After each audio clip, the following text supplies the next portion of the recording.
नमस्कार दोस्तों, आज एक और मुखिया से आपको मुलाकात करवाने की बारी है।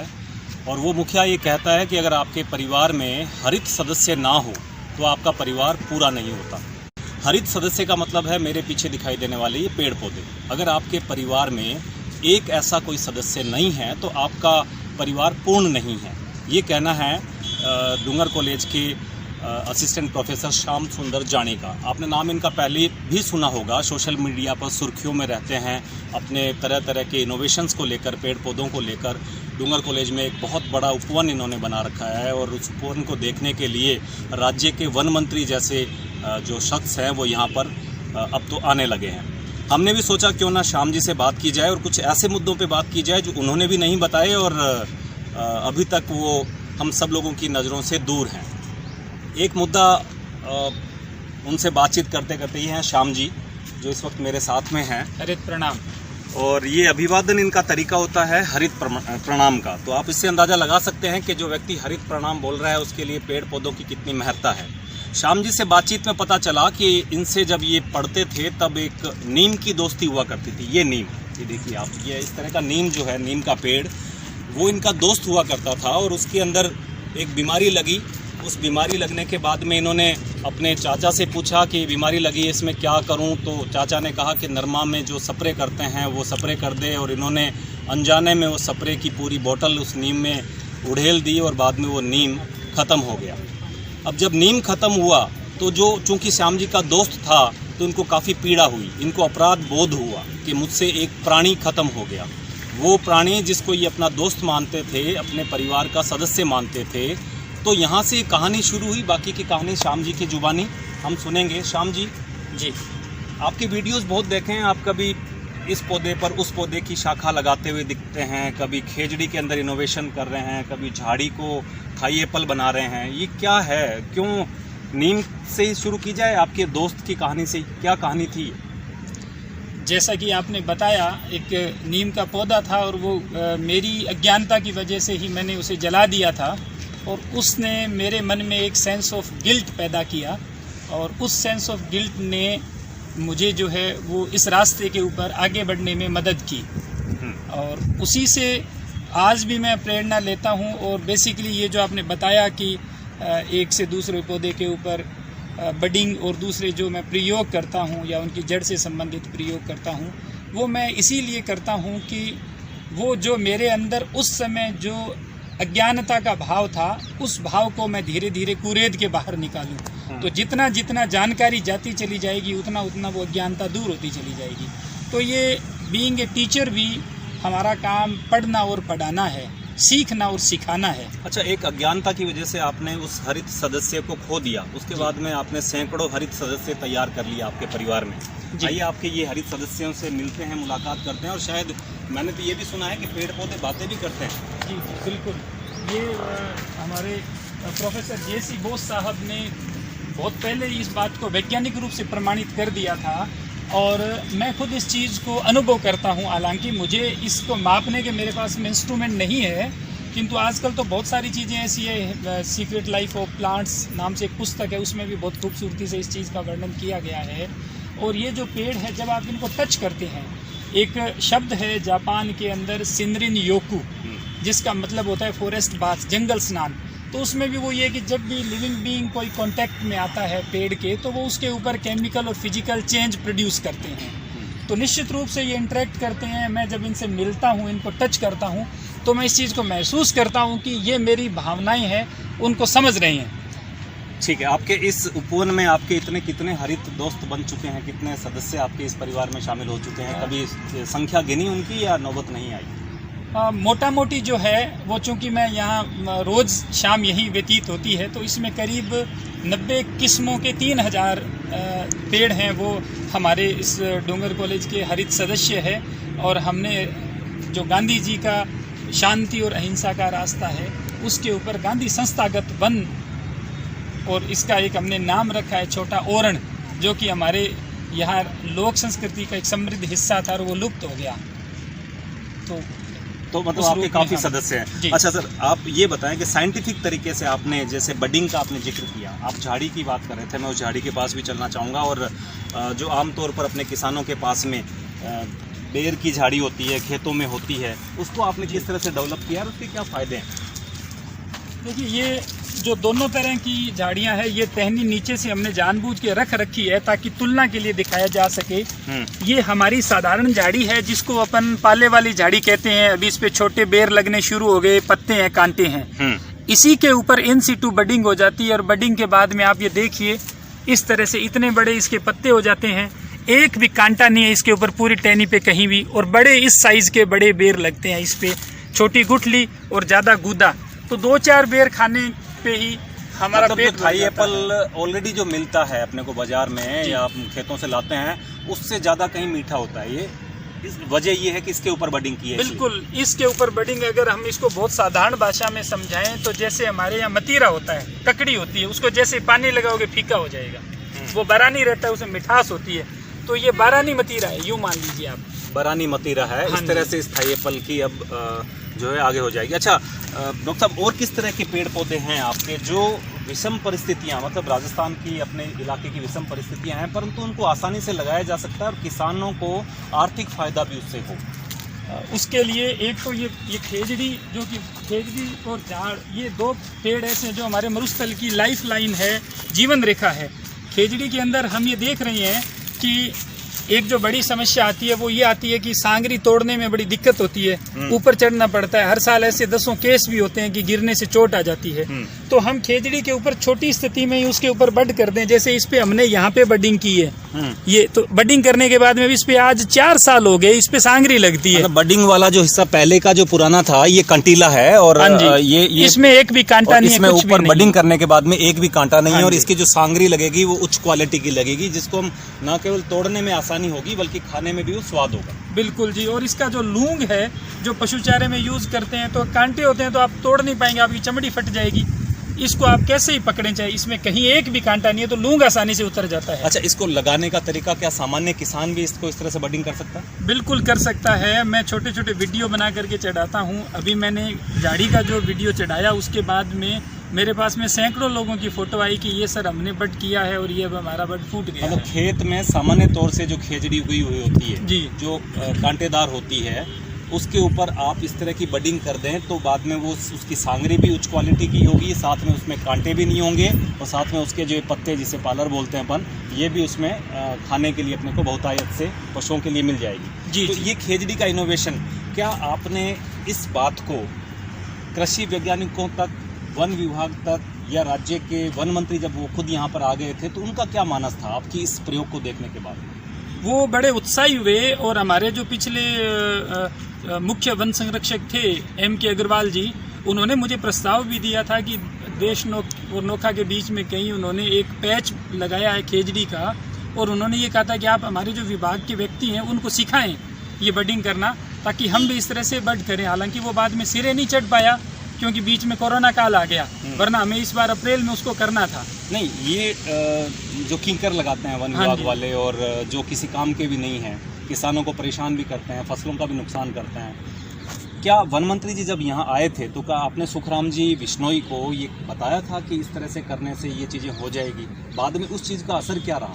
क्या आपके पास सरकार का कोई प्रत्युत्तर आया या आपकी इन उदाहरण को, इन एक्सपेरिमेंट्स को सरकार ने वन विभाग में शामिल करने का कोई ठोस फैसला लिया?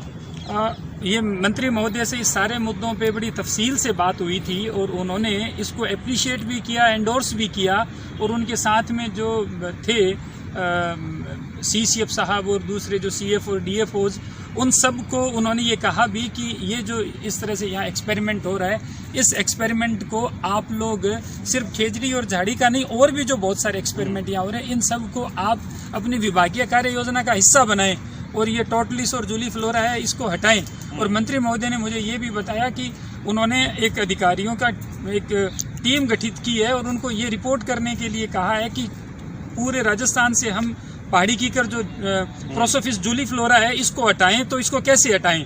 तो वो खुद इस बात को लेकर के सीरियस हैं। अब इसमें वास्तव में जमीन पे कितनी प्रगति हुई है ये इन दिनों मेरा संवाद नहीं हुआ और कहाँ तक है ये मैं नहीं कह सकता। बातचीत के बाद में आपको लगा कि ऐसा संभावना बन सकती है और ये चीज़ें जो है इम्प्लीमेंट भी हो सकती है, आने वाले वक्त में हमें हमारे सरकारी स्तर पर भी ये चीज़ें देखने को मिल सकती है। एक बात मैं आपको और बताना चाहूँगा, जब भी पर्यावरण का नाम आता है तो बिश्नोई कम्युनिटी को याद किया जाता है कि बिश्नोई कम्युनिटी जीवों के लिए, पेड़ों के लिए अपनी जान तक दे देती है। 363 शहीद जो हैं वो उनका एक सबसे बड़ा उदाहरण विश्व में देखा जा सकता है। बिश्नोई कम्युनिटी में दो चीज़ों को लेकर काफ़ी सेंसिटिविटी होती है, पहला हिरण और दूसरा खेजड़ी। डॉक्टर साहब से बातचीत के दौरान मुझे पता चला कि इन दोनों का आपस में पारिस्थितिकी तंत्र जो है उसमें भी काफ़ी बड़ा योगदान सा है, एक दूसरे के मिक्सचर हैं हिरण और खेजड़ी। डॉक्टर साहब इस चीज़ को बता पाएंगे आप मेरे को, जो अभी बता रहे थे कि हिरण और खेजड़ी इन दोनों का आपस में किस तरह का संबंध है? इन दोनों का बहुत ही शानदार संबंध है।